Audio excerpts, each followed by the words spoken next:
चलिए आज हम लोग एक्सरसाइज 1.2 देखेंगे और ये बिल्कुल आसान चैप्टर है, बिल्कुल आप लोग को समझ में आएगा। चलिए ध्यान से देखिए। क्वेश्चन है कि निम्नलिखित संख्याओं को अभाज्य गुणनखंड के रूप में व्यक्त करें। तो चलिए हम लोग अभाज्य गुणनखंड के रूप में व्यक्त करते हैं। अभाज्य गुणनखंड का मतलब होता है कि इसको अभाज्य संख्याओं के गुणनफल के रूप में व्यक्त करना है। तो चलिए हम लोग इसको अभाज्य संख्या के रूप में पहले लिखते हैं। तो देखिए यहाँ पे प्रथम पहला क्वेश्चन है 140, तो लिख लेते हैं 140 को हम लोग हल करते हैं, गुणनखंड करते हैं। तो देखिए यहाँ पे 0 है, तो 0 है तो 2 से कट जाएगा, तो ये कटेगा यहाँ पे 7 और यहाँ पे आएगा 0, 70 आएगा। फिर यहाँ पे 2 से कटेगा तो 70, 35 दूना 70। अब कितना से कटेगा? तो चलिए अब हम लोग 5 से कटाते हैं। तो 5 से कटेगा तो 7। तो देखिए 2 भी अभाज्य संख्या, 2 भी अभाज्य संख्या, 5 भी अभाज्य संख्या और 7 भी अभाज्य संख्या। अब हमें मिल गया कि 2 गुना 2 गुना 5 गुना 7। अब इसे गुणनफल के रूप में लिखना है, तो लिखेंगे हम लोग ऐसे 140 बराबर, और यहाँ पे 2 कैगो है तो 2 गो, तो लिखेंगे 2 का पावर 2। इसका मतलब है कि 2 को 2 बार लिखना है, गुना 5 एक बार है तो 5 और गुना 7। तो चलिए हमारा ये बन गया। अब हम लोग इसका 2 नंबर देखते हैं यहाँ पे। इसी प्रकार 2 नंबर बनाएंगे। लिखा हुआ है 156। चलिए इसका हम लोग देखते हैं। तो कितना से कटेगा? यहाँ पे 6 है तो 2 से कट जाएगा, तो 2 7 14 और 1 आया 2 8 16, 78 आया। फिर देखिए 8 है तो फिर 2 से कटेगा, तो 2 3 6 और 2 9 18।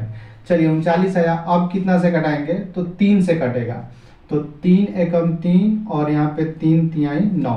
अब 156 को हम लोग गुणनखंड कर दिए हैं और आया है 2 गुना 2 गुना 3 गुना 13। तो चलिए इसको कैसे लिखेंगे? तो इसको लिखते हैं 156 बराबर 2 कितना बार है? तो 2 बार है, तो लिखेंगे 2 का पावर 2 गुना 3 एक बार है तो 3 और गुना में लिखेंगे 13, और इसका आंसर ये हो गया। अभाज्य संख्या के रूप में इसको लिख दिया गया, अभाज्य संख्या के गुणनफल के रूप में। तो चलिए अब हम लोग नेक्स्ट यानी 3 नंबर यहाँ पे देख लेते हैं। तो 3 नंबर यहाँ देखते हैं। 3 नंबर है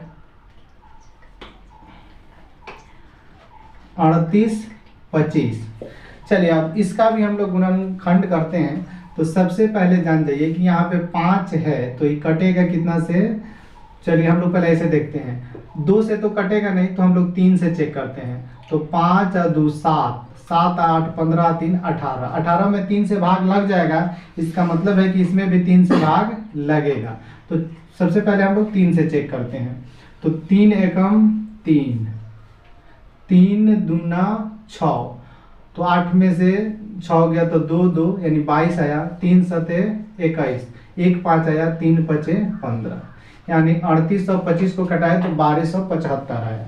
चलिए इसको भी अब हम लोग देखते हैं। 2 से तो कटेगा नहीं, 3 से चेक करते हैं। तो 7 5 और 7 12 और 2 14 1 15, 15 में 3 से भाग लगेगा। इसका मतलब है कि इसमें भी 3 से भाग लग जाएगा। तो चलिए हम लोग 3 से कटाते हैं।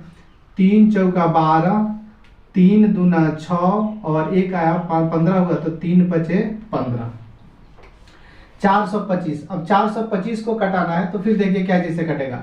5 2 7 4 11। अब नहीं कटेगा 3 से, 2 से तो कटेगा नहीं, तो अब 5 है तो 5 से कटाएंगे। तो कटाते हैं।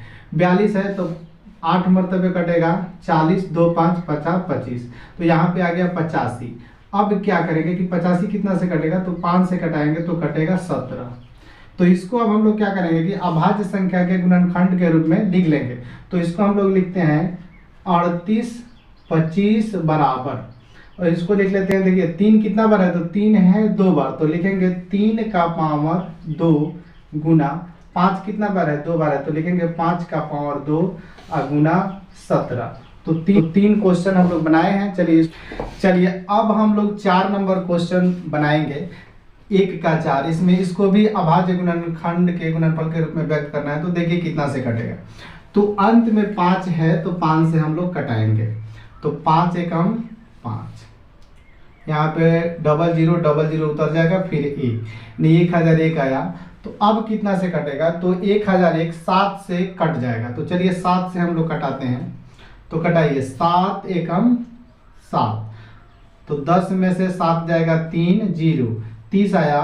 तो 7 चौका 28 आया। तो 30 में से 28 गया 2 1 21 आया और कटेगा 7 तिरका 21, यानी कि 1001 को 7 से कटाए तो ये आ गया 143।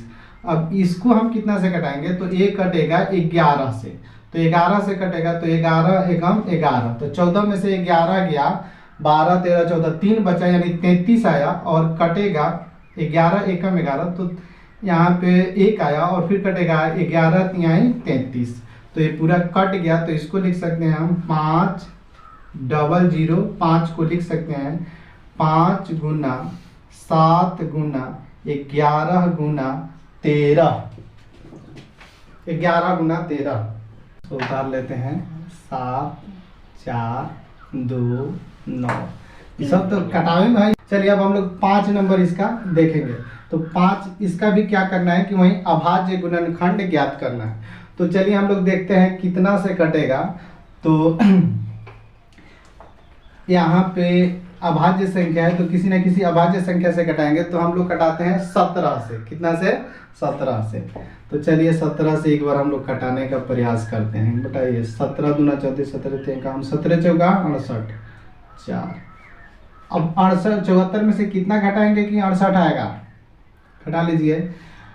69 70 71 72 73 74 6 और 2 यानी 62 आया। तो फिर 17 का पड़ा पड़िए, 17 दूना 34 17 3 51 17 3 51, तो 62 में से 51 जाएगा तो कितना बचेगा, 2 में से 1 गया 1 और ये बच गया 6 में से 5 गया 1। तो कितना आया यहाँ पे, 17 चौका 68। चलिए अब हम लोग इसका 1 का 5 देखते हैं। 7 4 2 9। तो चलिए इसको हम लोग कटाते हैं। तो देखिए यह कटेगा 17 से, तो कटेगा 17 चौका 68, 6 और 2 आया 62 आया। तो 17 तिया 51। अब 51 में से 62 गया तो 11 आया और 11 होगा और ऊपर से उतरा 9, 11 पे 9 यानी 119। तो 17 7 19 यानी कि 437 हुआ। अब 437 को हमें कटाना है तो कितना से कटाएं, तो हम लोग इसको 19 से कटाते हैं। 19 से एक कट जाएगा तो कटाइए, 19 के पारा पड़ेंगे तो 19 दूना 38, 19 दूना 38, 2 आया और उसके बाद 38 में 5 जोड़ेंगे तो 43 हो जाएगा। तो 5 और 7 19 तिया 57, तो यहाँ पे 23 आया। तो हमें मिल गया 7 4 2 9 बराबर। तो इसको आप अभाज्य गुणनखंड के रूप में लिख लेंगे। तो लिखेंगे 17 गुना 19 गुना 23 और यही हमारा आंसर हो जाएगा। तो इस प्रकार 1 नंबर क्वेश्चन का हम लोग 1 का 5 क्वेश्चन देख लिए।